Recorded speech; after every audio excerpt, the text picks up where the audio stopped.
So for more on the election results, I want to bring in our reporter panel now. Shelby Talcott is a politics reporter for Semafor, and Brakkton Booker is a national political correspondent for Politico. Shelby, let's start with you. The polls were showing that this race was going to be close. You just heard from Aaron about what the Harris campaign thought about that. But really, people were bracing for the potential of days without an answer on who the next president would be. So how do we end up here with these results coming in so quickly and definitively?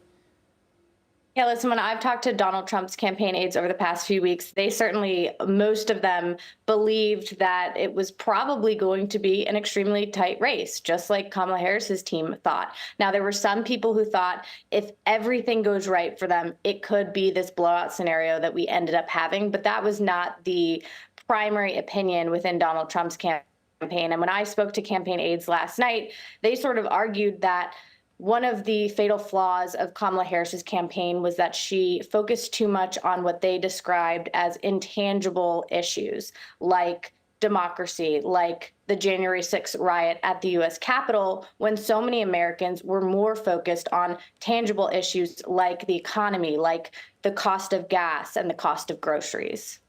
Now, Brakkton, over to you here. In 2020, Biden won 6 of the battleground states, but that was also an election where we saw a surge of mail-in voting due to the global pandemic. Was 2020 an outlier that the Democrats can no longer rely on when it comes to what comes next in 2028? I think no question. I think we got to remember what the 2020 election year was, right? It wasn't just the fact that we were living through a global pandemic. It was also the George Floyd year, where a lot of folks were up in arms with how Black men and certainly Latino men were treated, certainly with interactions with police. So that created this groundswell of what is this new administration going to do if they were able to defeat Donald Trump. You didn't have any of that this year. This was much more a straight up issue election about what issues are you going to put forward, what policies are you going to put forward that are going to make my lives better. And I think closing, the Harris campaign thought they were closing on a high note. Certainly that last campaign event that she had in Philadelphia felt like she landed and stuck the landing. I think Democrats are waking up now realizing that they ran a pretty flawless race. It just turned out they didn't have the right message to connect with where American voters were. So they ran the race that they intended to run. It just found out that the American people, a lot of them were not with them. Yeah, woken up shocked and surprised. Shelby, on strategy now, we saw the Trump campaign implement the push towards more new media, such as podcast appearances on shows like Joe Rogan, Impulsive, you name it, he was there. What type of influence do you think this particular component had on the race and what eventually ended up winning all of these voters over in a way that neither campaign thought it would? I talked to Donald Trump's campaign about this really unique media strategy just a few weeks before the presidential election last night.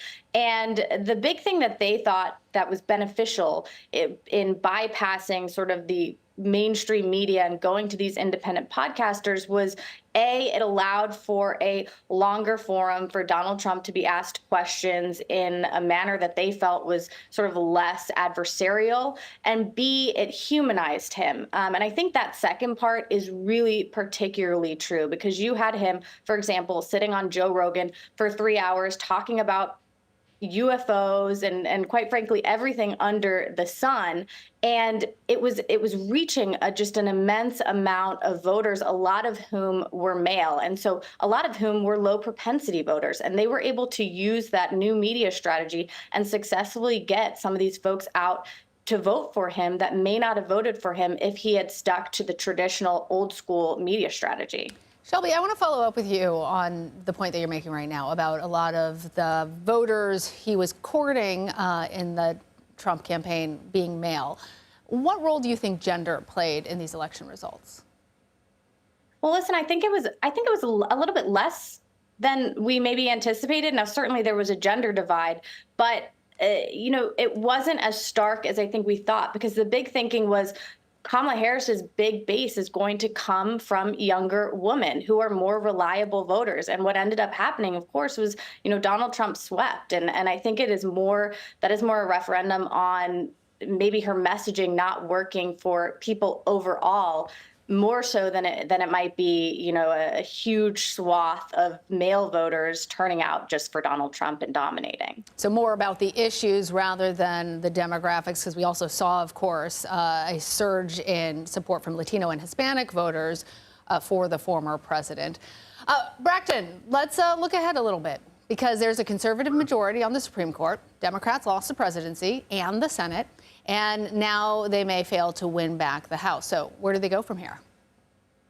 Look, the reckoning is already happening. A lot of Democrats that I've spoken to or reached via text, they're having a moment right now, right? To say the least. They're casting a lot of the blame on voters voting against their interests, but when pushed back and asked, well, was it the message that didn't connect? What happened there?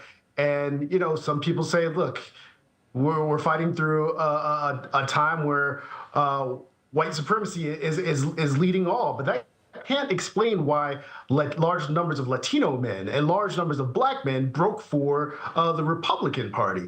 I really think that going forward, Democrats are going to have to really reevaluate how they are messaging to working class voters. That's come up certainly in the closing weeks, but the folks who are doing the messaging for the majority of Black and Latinos within the party, they all come, for the most part, from the D9s, from HBCUs. We don't have a lot of folks who are working within the Democratic Party who come from the working class, who can actually speak to the real hardships, the real fears, the real anxieties that a lot of these voters are feeling, that Donald Trump was able to tap into and kind of break some of these folks away from the Democratic Party. So I think moving forward, they're really going to have to look at how they message and who their messengers are. And last question I've got for you here, Brakkton. What do you project a Trump White House will actually end up looking like? And how might it differ from his first term in office back in 2016? Well, certainly Democrats are fearing that there will be no guardrails and he won't leave, which, I'm not sure about that one, because he left the White House once. So it does seem like he's going to lay the foundation of certainly leaning really heavily into immigration and making sure that there is no amnesty for a lot of folks coming over. But I think he really is going to lean into these more pocketbook issues, really lean into manufacturing, really try to bring back some of these blue collar jobs in some of these areas, which Democrats point out he didn't have a great track record on in his first term. But if he wants to keep the base and keep his base happy and keep these new voters that he was able to attract, he's really going to have to lean into the economic issues to make sure that incomes and wages are growing in order to continue this new growth for the Republican Party when it comes to Black and Latino and other voters of color. And we're definitely going to dig more into those economic issues later today. A lot of work to do on both sides of the campaign, honestly. Shelby Talcott and Brakkton Booker, thank you both.